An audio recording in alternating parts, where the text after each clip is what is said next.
Pagi hari ini kita bersama-sama akan diberkati oleh Tuhan. Kita bicara tentang keajaiban-keajaiban yang dilakukan oleh Tuhan. Peristiwa-peristiwa ajaib yang dilakukan oleh Tuhan adalah untuk memaksudkan supaya kita tambah beriman dan percaya kepada Dia dan membuat kita bergantung sepenuhnya kepada Dia, karena kita menyadari bahwa semua peristiwa dimaksudkan adalah supaya orang datang kepada Tuhan, mengandalkan Tuhan, beriman kepada Allah, sehingga peristiwa-peristiwa ajaib itu bermakna dalam hidup kita. Pagi hari ini kita akan melihat teks-teksnya memang cukup banyak, tapi saudara-saudara, saya akan meringkas karena bagian-bagian itu sudah diringkaskan untuk kita pada pagi hari ini. Waktu Yesus melakukan banyak mujizat dalam pelayanan-pelayanan di dalam dunia, ada banyak peristiwa yang telah membawa orang itu percaya. Tapi juga ada banyak orang yang kemudian meragukannya. Ada banyak orang yang kemudian menyangsikannya. Ada banyak orang yang meremehkannya.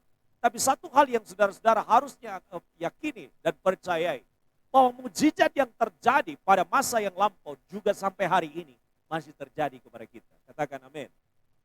Ada banyak orang yang kemudian berkata itu yang dulu Pak, itu terjadi pada masa lampau. Bahwa hari ini keajaiban-keajaiban itu apakah masih terjadi? Saudara termasuk pada kelompok orang yang percaya atau kepada orang yang belum percaya atau tidak percaya? Sekali lagi saya mau katakan bahwa sampai pada hari ini mukjizat Allah tidak pernah ditutup untuk kita. Amin. Karena itu ada hal-hal yang mungkin kita hadapi dalam hidup, tapi saudara harus percaya bahwa keajaiban-keajaiban Tuhan masih sedang bekerja atas saudara dan saya. Nah, pagi hari ini kita melihat bagian yang pertama tentang keajaiban yang dikerjakan Yesus, dan itu mukjizat yang pertama yang dikerjakannya pada masa ketika dia ada di dalam dunia. Yang pertama adalah dia mengubah air menjadi anggur. Di dalam cerita di Yohanes pasalnya yang kedua, ayat 1 sampai dengan ayat yang ke-11. Yohanes pasalnya yang kedua ayat 1 sampai 11 berkata demikian. Yesus melakukan mukjizat pertamanya di pernikahan Kana, di mana dia mengubah air menjadi anggur ketika persediaan anggur habis. Saudara, waktu saya membaca seluruh bagian ini, saya dibawa kepada satu titik dalam peristiwa ketika Yesus mengubah air menjadi anggur. Apa itu? Yaitu kepercayaan kita dan ketaatan kita itu mendatangkan mukjizat atas kehidupan kita. Saudara, Maria berkata kepada orang-orang murid-murid yang ada di situ, kepada pelayan-pelayan yang ada di situ, dikatakan bahwa Ibu Yesus berkata kepada pelayan-pelayan, apa yang dikatakan kepadamu, buatlah itu.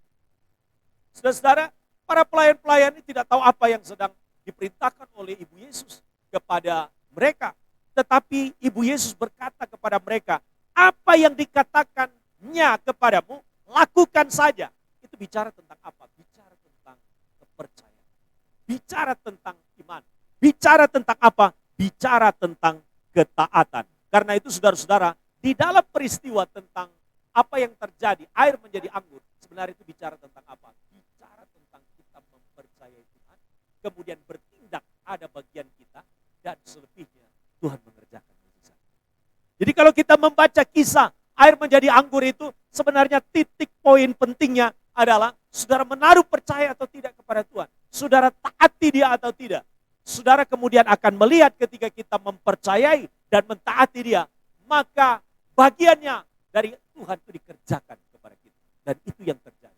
Dan sampai tuan rumah bilang begini, kenapa anggur yang terbaik itu diserahkan dan dipersembahkan justru terakhir? Saudara, lihatlah yang dikerjakan oleh Allah itu berbeda hasilnya.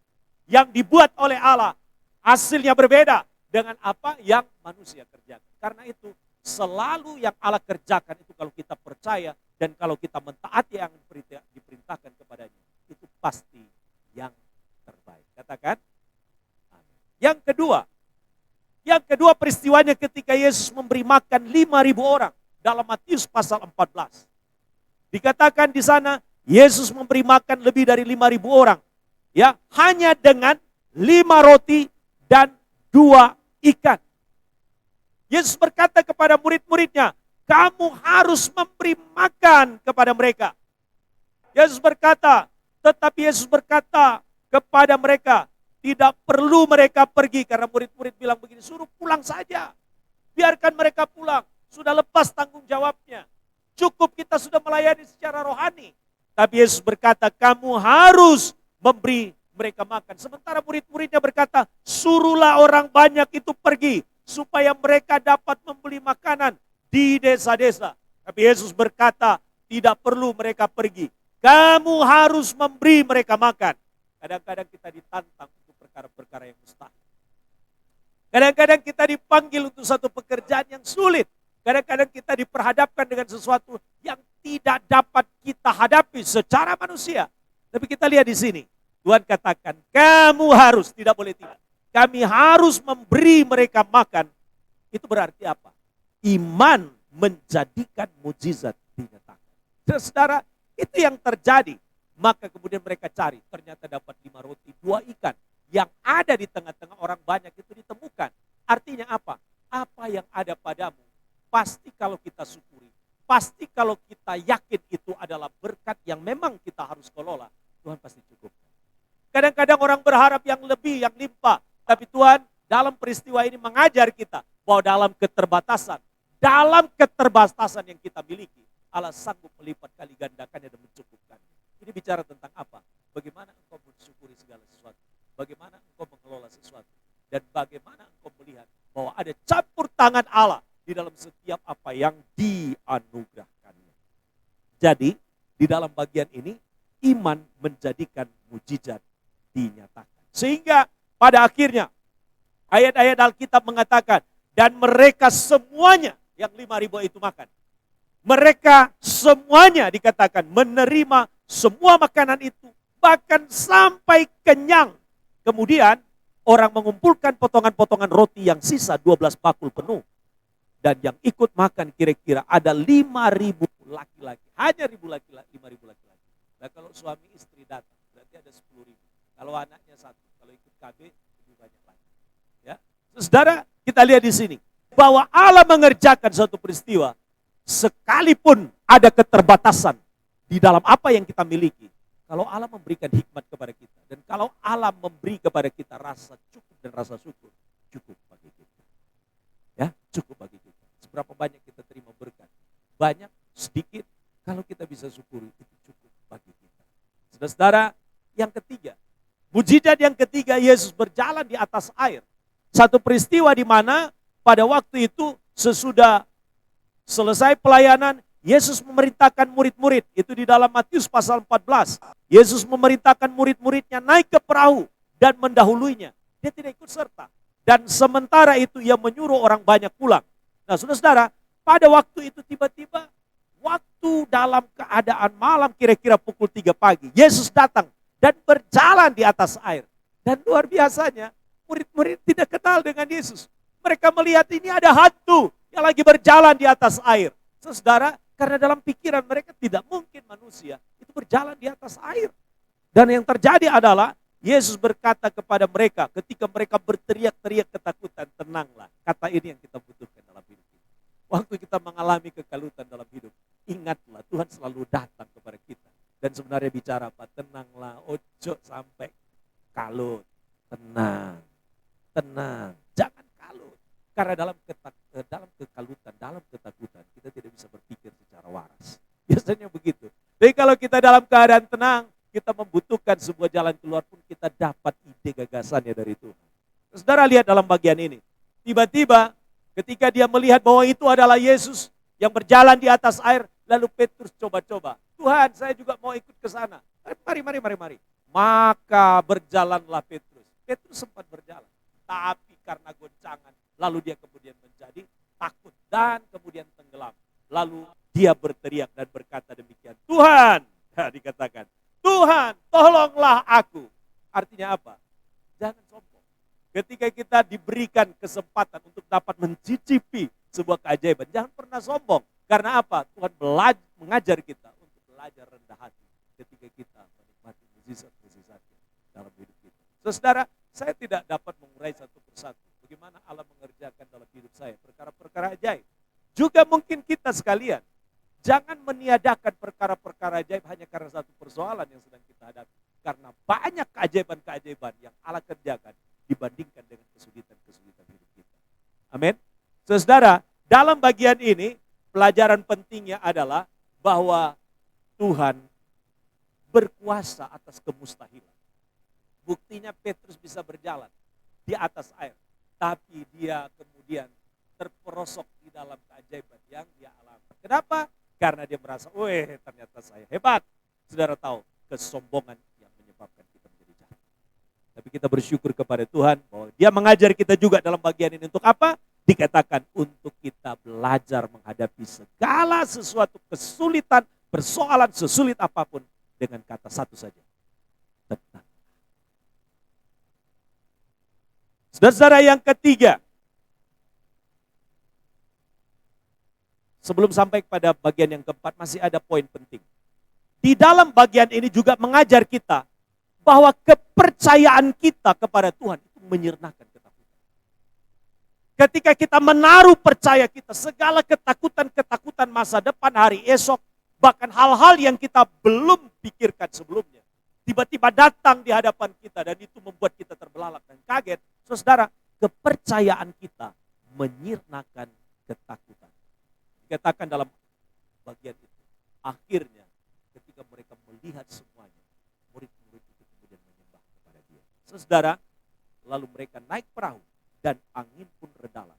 Dan orang-orang yang ada di atas perahu menyembah dia. Katanya, sesungguhnya engkau adalah anak Allah. Kadang-kadang situasi tertentu membawa kita untuk mengakui kebesaran Allah. Mengakui tentang kemahakuasaan Allah. Mengakui bahwa dia adalah Allah dalam hidup kita. Kadang-kadang kalau persoalan belum terjadi, kita tidak pernah mengakui bahwa dia berkuasa atas hidup kita. Karena itu saudara, kepercayaan kita, itu pasti akan menyertakan segala ketakutan. Apa yang kita takutkan? Percayalah, ketika dia masih ada dan ada bersama-sama dengan kita, itu cukup bagi kita. Yang keempat, dia menenangkan angin ribut. Ya, menenangkan angin ribut. Ketika badai besar melanda perahu murid-muridnya, Yesus menghardik angin dan danau. Ini yang kisah yang sebelumnya itu Yesus tidak bersama mereka. Kalau kisah di dalam Markus pasal yang keempat ayat 35 sampai 41 itu adalah murid-muridnya bersama-sama dengan Yesus. Ya, dikatakan di sana pada hari itu waktu hari sudah petang, Yesus berkata kepada mereka, marilah kita bertolak ke seberang. Lalu ketika mereka bertolak, pada waktu itu Yesus sedang tidur dan perahu itu kemudian mengalami amukan taufan yang sangat dahsyat dan ombak menyembur sampai masuk ke dalam perahu. Sehingga perahu itu dikatakan mulai dipenuhi oleh air dan mereka mulai takut. Dan Yesus sedang tidur. Lalu mereka berkata kalimat yang agak kurang enak. Guru, ya, guru, engkau tidak peduli kalau kita binasa. Engkau tidak peduli kalau kita binasa. Menarik sekali kata kita di situ, termasuk Yesus. Termasuk Yesus akan binasa di atas perahu itu. Dan ia pun bangun dikatakan, menghardik angin itu dan berkata, diam, tenanglah. Saudara, semua. Nah, pelajarannya apa? Yakinlah akan Tuhan. Maka badai apapun yang kita alami akan sanggup kita lewati. Sekali lagi saya ulang kalimat saya. Yakinlah akan Tuhan. Maka badai apapun yang kita alami akan sanggup kita lewati. Kita dapat selesai. Saudara, akhir dari cerita ini dikatakan, murid-murid menjadi sangat takut dan berkata seorang kepada lain, siapakah gerangan orang ini? Sehingga angin dan danau pun taat kepadanya. Perhatikan, orang yang selalu bersama-sama dengan Tuhan pun di dalam bagian ini belum tentu adalah orang yang kenal dengan Yesus.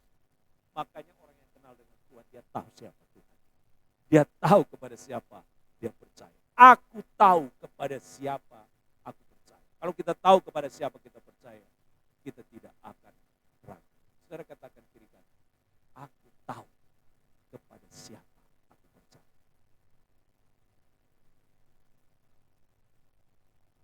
Lalu tanya balik, yang tadi sudah dikatakan kalimatnya, tanya balik, kepada siapa?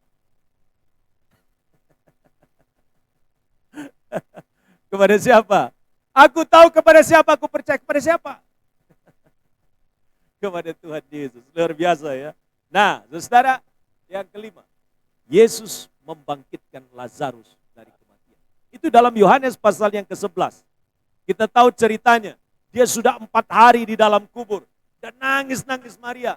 Dan berkata demikian, kalau seandainya engkau sudah datang sebelum ini, mungkin dia tidak akan mati, mungkin dia akan sembuh. Saudara, ada hal yang menarik yang saya tarik dari sini untuk kita. Apa itu?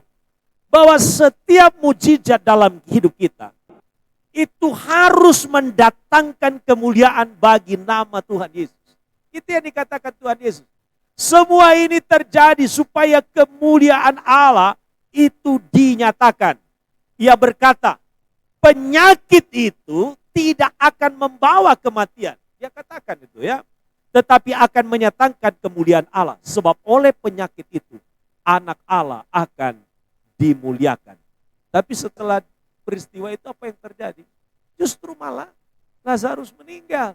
Itu yang membuat Marta dan Maria kemudian heran. Bagaimana Yesus mengatakan tapi faktanya mati. Dan disitulah kemuliaan Allah dinyatakan. Orang yang sudah 4 hari sudah ada dalam kubur. Tuhan panggil, Lazarus keluarlah.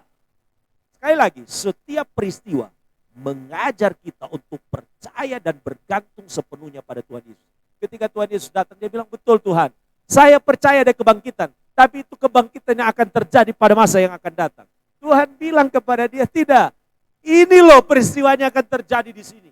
Dan hari ini akan terjadi. Kadang-kadang kita itu bilang begini, mungkin yang akan terjadi itu, mungkin waktu yang akan datang. Bukan sekarang.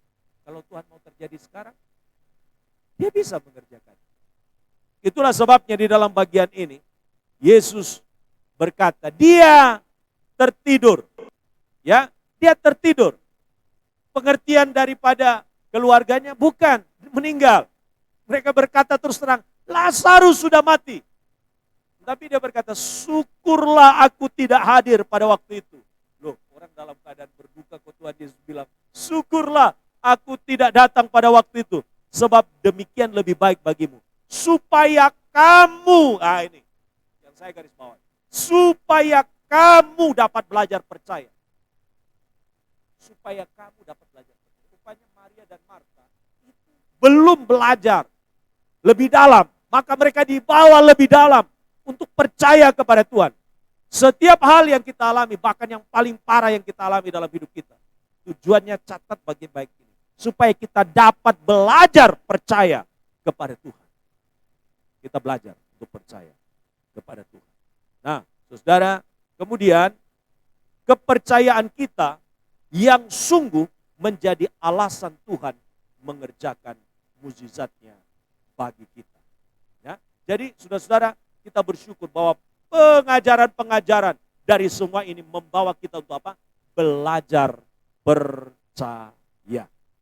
Kepercayaan kita itu membawa kita untuk melihat kemuliaan Allah dinyatakan. Membawa kita untuk melihat hal-hal yang perlu kita lihat yang sebelumnya kita mungkin barangkali ragukan dalam hal ini. Berikutnya, yang keenam. Yesus menyembuhkan orang buta yang sejak lahir.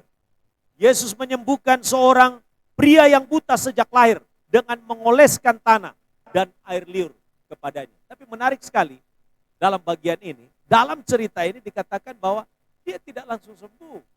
Tuhan hanya oleskan di matanya. Dan setelah dioleskan di matanya, kemudian dia katakan apa kepada orang itu? Dikatakan, pergilah, basuhlah dirimu. Ya, pergilah, basuhlah dirimu dalam kolam Siloam. Nah, ketika itu maka pergilah orang itu. Saya membayangkan orang buta dioles matanya dengan tanah, pasti tambah ketutup matanya. Lalu disuruh pergi untuk membasuh matanya di kolam Siloam. Saudara bayangkan, orang buta dioleskan matanya dengan tanah, lalu disuruh pergi untuk basuh kolam. Saudara bisa bayangkan. Artinya apa? Kadang-kadang Tuhan memberikan rentang waktu untuk kita itu menaruh keyakinan, menaruh percaya kepada Dia. Kalau Tuhan bilang langsung sembuh, bisa atau tidak? Bisa. Saat itu juga bisa disembuhkan. Bisa. Tapi Tuhan mengajar sekali lagi orang ini untuk menaruh percaya.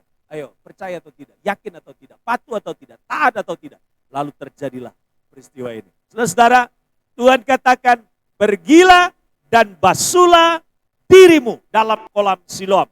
Maka dikatakan ayat ini, maka orang itu tidak pergi. Enggak, ayat itu bilang begini, maka pergilah orang itu, ia membasuh dirinya, lalu kembali dengan matanya sudah melek. Saya mencoba mendramatisir. Pada waktu dia oleskan matanya, dia barangkali sambil berjalan, tolong saya, bawa saya ke kolam Siloam. Nah, begitu. Tolong saya, bawa saya ke kolam Siloam. Ini orang kadang-kadang dilihat mungkin aneh gitu. Kadang-kadang ketaatan kita kepada Tuhan, orang berpikir kita itu aneh.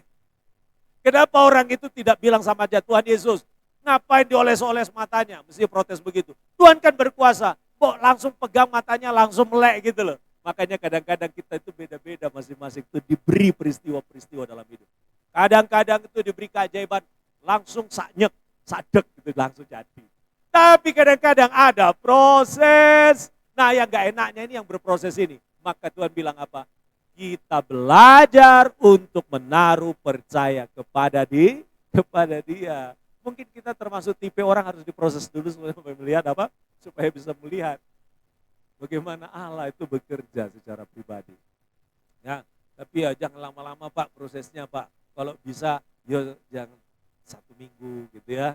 Ya, kalau bisa hari ini ada masalah besok selesai.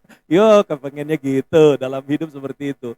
Tapi Tuhan melatih kita melalui peristiwa orang buta ini loh. Tak pikir-pikir Tuhan Yesus tuh kok agak unik ya. Orang sakit, orang dalam keadaan buta yang nggak bisa melihat. Terus dioles matanya, suruh berjalan ke kolam Siloam. Apa nggak nabrak sana sini gitu. Apa nggak masuk kolam kalau seandainya dia nggak berjuang. Itu yang mau saya katakan. Bahwa orang dalam hidup itu harus belajar untuk bisa melewati setiap hal dengan mental yang kuat. Dengan semangat yang tidak pernah kendor. Dengan keyakinan bahwa apa yang dikatakan Yesus, saya taati, pasti saya akan menerima sebuah jawaban dari dia. Nah, latihan yang begini-begini ini perlu kita. Ya, latihan yang begini. Coba bayangkan kalau saudara ada di sana, saudara buta, pasti dalam hati agak menggerutu. Tuhan Yesus kok aneh. Kok saya tidak langsung disembuhkan? Yang lain-lain saya dengar itu langsung sadek itu langsung sembuh. Kok saya ini sudah buta lagi, ditambah kerjaan lagi? Nah itu, kadang-kadang keakian protes itu makanya nggak nerima keajaiban Tuhan. Ojo protes, pokoknya ikuti aja jalannya Tuhan. Mesti api, ya. Nah, ini luar biasa kita lihat bagaimana pengajaran Tuhan di dalam bagian ini. Yang ketujuh, ya. Yang ketujuh, mengusir setan dari orang yang kerasukan. Saya belajar dari Markus pasal 5 ayat 1 sampai 20. Intisarinya di mana? Waktu saya baca bagian ini, intisarinya adalah Yesus berkuasa atas setan-setan dan karena itu hanya dalam nama Yesus setan dapat dikalahkan. Saudara, tidak ada nama lain yang dapat mengalahkan kuasa daripada setan kecuali nama Yesus. Tapi yang kedua dalam peristiwa ini, Tuhan itu begitu menaruh belas kasihan kepada orang yang seperti ini. Ya, dikatakan orang ini dirasuk oleh legion. Ada banyak setan di dalam dia. Dia tinggal di dalam tempat yang sangat membuat orang kemudian ketakutan. Lalu apa yang terjadi? Itu kemudian dia minta, setan itu minta supaya dia masuk ke dalam babi-babi. Saudara, itulah sebabnya maka kalau orang yang makan babi itu kerasukan. Ya ini gurauan. Kerasukannya apa? Minta embu. Dah. Saya juga heran. Loh kok babi-babi sampai ribuan itu loh. Demi untuk keselamatan orang itu masuk ke dalam itu enggak apa-apa. Itu orang-orang yang punya peternakan pengusaha langsung bangkrut. Apa artinya? Bahwa jiwa itu sangat berharga di mata Tuhan. Satu jiwa itu sangat berharga, sangat bernilai. Ya, amin, daripada binatang. Ya, saudara, kalau saya pengusaha juga protes kepada Tuhan Yesus. Bok diusir setan itu jangan kasih masuk dalam babi yang saya lagi usahakan. Bangkrut saya gara-gara ini. Saudara lihat dalam bagian itu, Tuhan itu sayang dengan kita. Satu jiwa itu sangat berharga. Sehingga harga-harga daripada babi itu tidak ada nilainya dibandingkan harganya kita. Ya, amin. Amin saudara. Ini bagian yang luar biasa. Ya. Jadi selain Yesus menyatakan bahwa ada kuasa di dalam dia dan kita yakini itu, bahwa kuasa dalam nama Yesus itu bisa membebaskan orang yang dalam keadaan terikat kuasa gelap. Tapi yang kedua, jiwa itu jauh lebih berharga daripada apa? Harta dan kekayaan. Ya, karena itu jangan makan babi. Karena babi sudah diusir setan. sudah ada setan di dalam. Enggak, itu guran-guran orang, itu kan babi yang kemarin itu. Kalau yang sekarang sudah harum ya. Makanya saudara menikmatinya dengan luar biasa ya. Nah saudara, kalau prinsip kita adalah makanan apa saja yang penting itu didoakan dengan ucapan syukur. Amin. Saudara, mukjizat berikutnya, keajaiban yang dilakukan oleh Yesus, secara singkat saja, adalah membangkitkan anak Yairus. Saudara, Yesus membangkitkan anak perempuan yang sudah mati. Ya, yang sudah mati. Dia memohon kepada Yesus, anakku perempuan sedang sakit, hampir mati. Datanglah kiranya dan letakkan tanganmu atasnya, supaya ia selamat dan tetap hidup. Tapi kemudian meninggal. Waktu Yesus datang, orang mentertawakan Yesus. Dia sedang tidur, itu enggak apa-apa itu. Nanti dibangunkan, itu yang terjadi. Saudara, sementara Yesus menuju ke sana, ya, sementara Yesus menuju ke sana, kemudian Yesus berkata, dalam pertemuan dan perjumpaan itu Yesus berkata, maka katanya kepada perempuan itu, hai anakku, imanmu telah menyelamatkan. Di dalam bagian itu dikatakan ketika Yesus berbicara, datang keluarganya. Keluarganya, kepala rumah ibadat itu dan berkata, anakmu sudah mati. Apa perlunya lagi engkau menyusah-nyusahkan guru? Ya, ketika orang datang, waktu dia minta tadi anaknya masih mungkin megap-megap, masih dalam keadaan belum meninggal. Tapi kemudian orang datang bicara, anakmu sudah meninggal. Tidak perlu lagi menyusah-nyusahkan guru. Tapi Yesus tidak menghiraukan apa yang dikatakan oleh mereka. Yesus berkata sekali lagi, pelajarannya pada hari ini tentang percaya. Jangan takut, percaya saja. Ya, jangan takut, percaya saja. Dan ketika mereka sampai di rumah Yairus, kepala rumah ibadat itu, orang kemudian mengatakan, dia sudah meninggal. Ya, anak itu sudah mati. Ya, tetapi Yesus mengatakan, anak itu tidak mati, tapi dia tidur. Lalu orang mentertawakan. Kadang-kadang peristiwa-peristiwa dalam hidup kita kadang-kadang tidak masuk akal sampai kita mengatakan, tidak mungkin lah, mustahil lah. Tapi lihat yang dikatakan. Tetapi Yesus berkata, talitakum, yang berarti, hai anak, aku berkata kepadamu, bangun. Apa pelajaran penting dalam bagian ini? Bagi Tuhan, dia adalah yang punya nyawa. Dia yang punya hidup. Dia sanggup untuk mengadakan hidup kepada orang yang sudah mati. Dan anak perempuan Yairus, kepala rumah ibadat itu, pada akhirnya dikatakan, dia bangkit dan berjalan. Sebab umurnya sudah 12 tahun. Semua orang yang hadir takjub. Luar biasa. Itu yang saya mau katakan. Bahkan sekalipun tidak ada harapan, sudah tidak ada hidup, Yesus bisa mengadakan kehidupan. Saudara, yang ke-9. Dalam peristiwa itu sebenarnya ceritanya ada di tengah-tengahnya. Ada orang yang sudah 12 tahun mengalami pendarahan. Yesus kemudian sedang berjalan, wanita itu menjamah jubah Yesus. Dikatakan, hanya dengan jamah jubahnya saja, aku pasti akan sembuh. Apa intisari dalam bagian itu? Imanlah yang mendatangkan kesembuhan. Imanlah, iman perempuan itu yang mendatangkan kesembuhan. Bahkan ketika Yesus merasa ada keluar kuasa dari dalam diri, dia berkata, siapa yang telah menjamah aku? Dia maju, ampunilah, maafkanlah hambamu ini. Dan saudara-saudara, di dalam bagian ini, Yesus kemudian berkata kepada perempuan ini,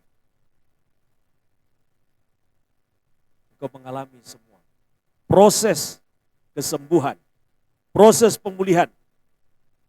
Maka ketika wanita itu tersungkur di hadapan Yesus yang dia jamah, maka katanya kepada perempuan itu, hai anakku, imanmu telah menyelamatkan engkau, pergilah dengan selamat. Luar biasa. Sekali lagi, yang di garis bawah itu, iman. Ternyata iman itu dapat menyelamatkan kita. Yang terakhir, sebagai penutup, dia mengalami kebangkitan. Kebangkitan dari kematian. Karena dia adalah Tuhan. Memang kita tahu, siapa yang membangkitkan Yesus? Roh Allah yang membangkitkan dia dari antara orang. Semua keajaiban ini menyadarkan kita untuk pertama, yakin kepada dia. Percaya kepada dia, beriman kepada dia, bergantung kepada dia, dan tak pernah meragukan. Kiranya firman pada pagi